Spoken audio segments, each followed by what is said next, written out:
Students, in the last video we have solved around 5 questions. The questions were asked previously in the NEET entrance. Now we will see another very important question, very interesting question. What is the mass of the precipitate formed when 50 ml of 16.9% solution of AgNO3 is mixed with 50 ml of 5.8% NaCl solution? So percentage is given and the mass of each element is given. Silver is 107.8, normally it will be given 108, hydrogen is 14, oxygen 16, sodium 23, chlorine 35.5. What's the meaning of 16.9% of AgNO3? That means 16.9 gram of AgNO3 is present in 100 ml of the solution. So if you take 100 ml of the solution, silver nitrate percent will be 16.9 and 50 ml will contain half of this 16.9, which half is 8.45. So in 50 ml we will have 8.45 gram of AgNO3. Similarly, 50 ml of 5.8 NaCl. 5.8 NaCl solution means 5.8 gram in 100 ml and half of 5.8, that is 2.9 gram of NaCl in 50 ml.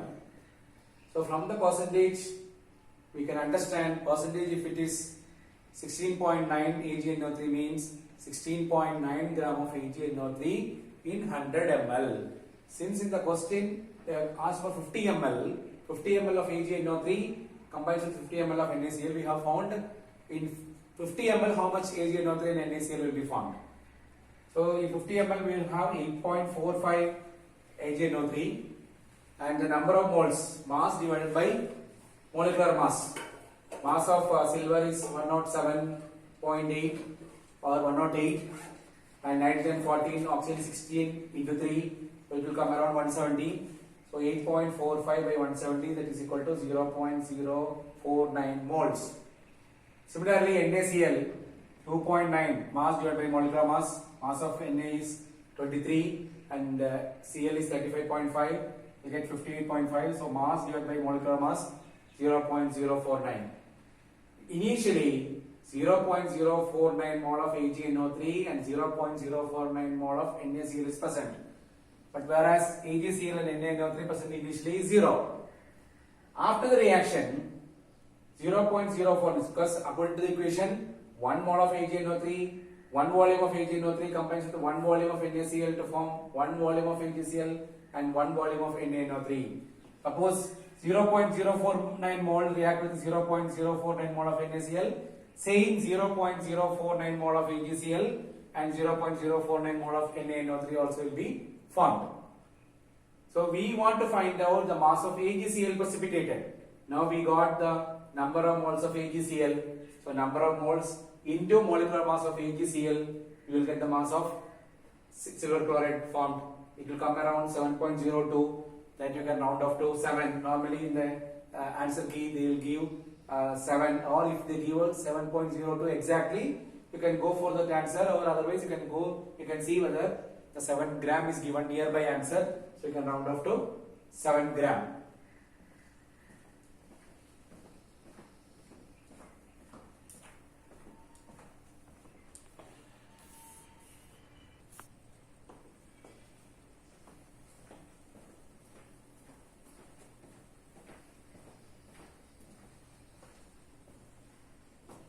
A mixture of gases contains hydrogen and oxygen in the ratio 1:4. What is the molar ratio of the two gases in the mixture? So we can calculate the number of moles of hydrogen and number of moles of oxygen. Number of moles of hydrogen is equal to mass by molecular mass. Mass is 1 and molecular mass of hydrogen is 2.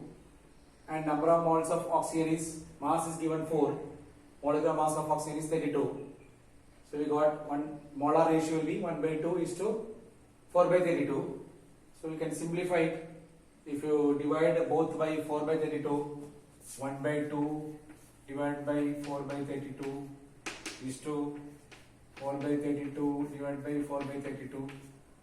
So this will be 1 by 2 into 32 by 4. So we get 4 and this will be 1. 4 is to 1. The answer will be 4 is to 1. Very simple question.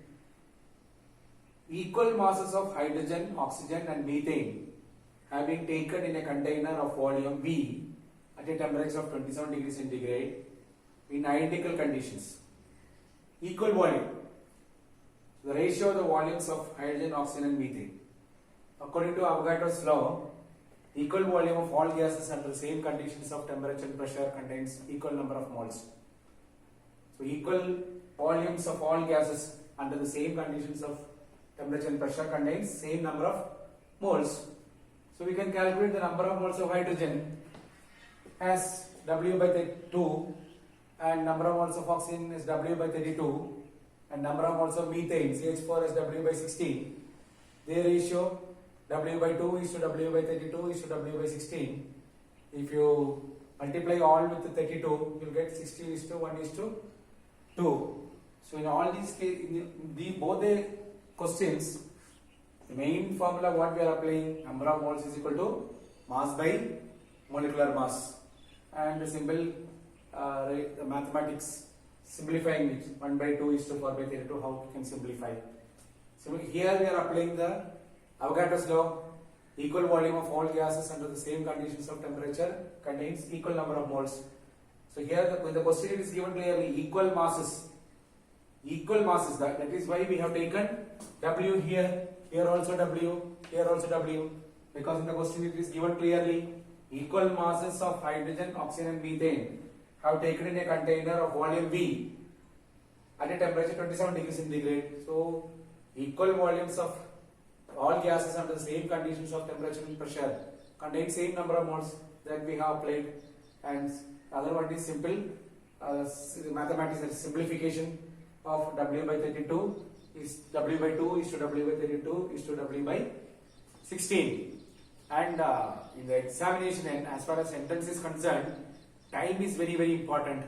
These questions are very easy, so we will not write all these steps while doing the problem. We know from this W by 2 is to W, directly we will do this solve that too. We can do it in mental maths because 32 is the largest number here, and if you multiply all with 32, 32 by 2 is 16, 32 by 32 is 1, 32 by 16 is 2, easily can do.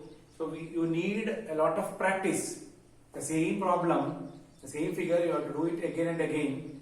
Then only you can develop the speed. The speed is very important in entrance examination is concerned. As far as entrance examination is concerned, the speed is a very important factor. So my dear students, even though you know these questions, you have to work out again and again, then only you can develop the speed.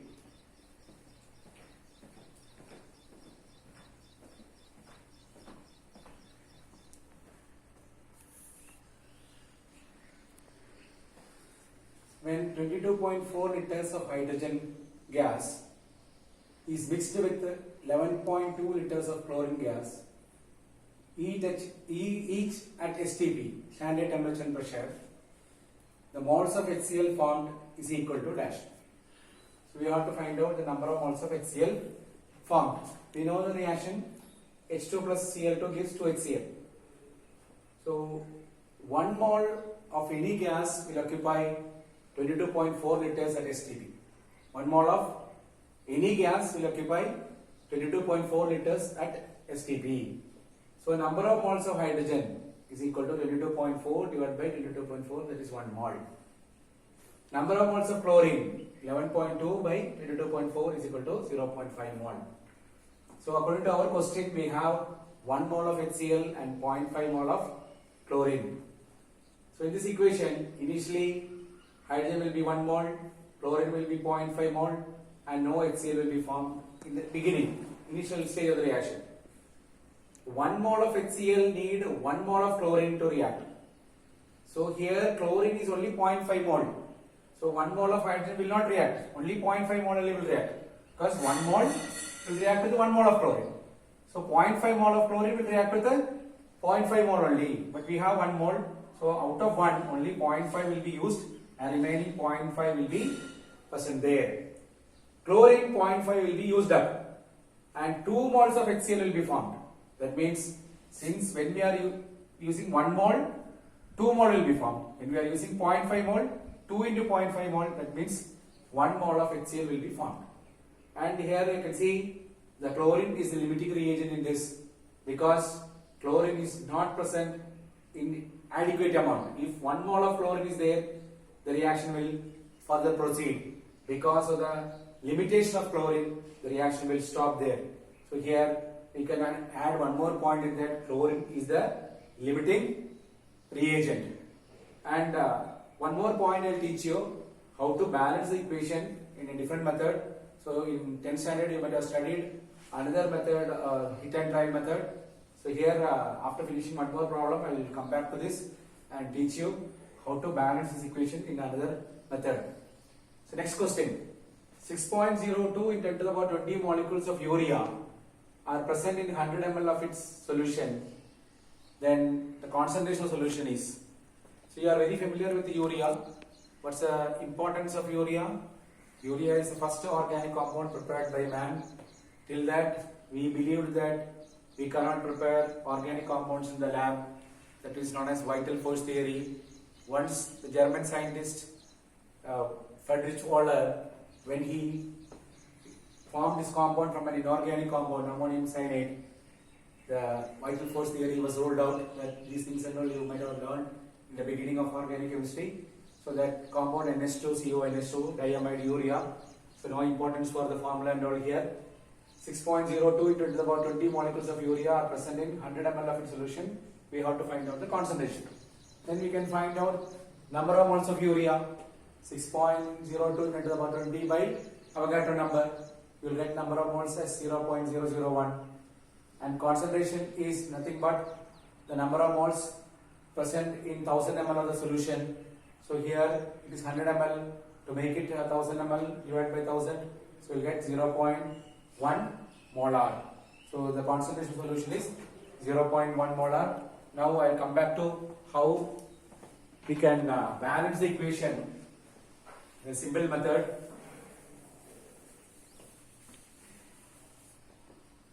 Very easy. H2 plus Cl2 gives HCl. We don't know the values here. You can take it as A, here it as B. How many hydrogens are there? 2. So we will take it as 2A. Here only one hydrogen, so 2A is equal to C. The 2 chlorine is there, 2B. And here only one chlorine, 2B is equal to C. You can assume A is equal to 1, B is equal to 1 or C is equal to 1. So here I am taking A is equal to 1. Let A is equal to 1. So 2 into 1, 2. That means C is equal to 2. So now we got C as 2. So 2B is equal to 2. So B is equal to 2 by 2, 1. So you have to assume the letters A, B, C. And see how many hydrogens are there. So you have to write 2A. Product side, how many hydrogens is there? 1. So 1C. And here how many chlorine? 2 chlorine. So 2B. And here how many chlorine? 1. So 1C. So from that you can calculate the value of A, B, C. I will do one more example. N2 plus H2 gives NH3. So here also I don't know the values. I substituted as A, here B, here C. Now let's see how many nitrogen is there? 2. So I wrote as 2A, and here we have only one nitrogen, C. 2 hydrogen, so 2B. Here we have 3 hydrogen, so I wrote 3C. Now let A is equal to 1. So 2 into 1, 2. That means C is equal to 2. I got C. I substitute here. 2B equals 3 into 2. So 2B is equal to 6. B is equal to 6 by 2, 3. So now we can substitute. A is 1, so N2. B as 3, 3H2 gives C value is 2, so 2NH3. I hope this will be an interesting method and easy method. and you all will be very good in mathematics. So any equation comes, you can frame any number of products, you can frame the equation like this. So when more and more products are coming, A, B, C, D, like that it will go, and you can solve and find out the values very easily. Thank you.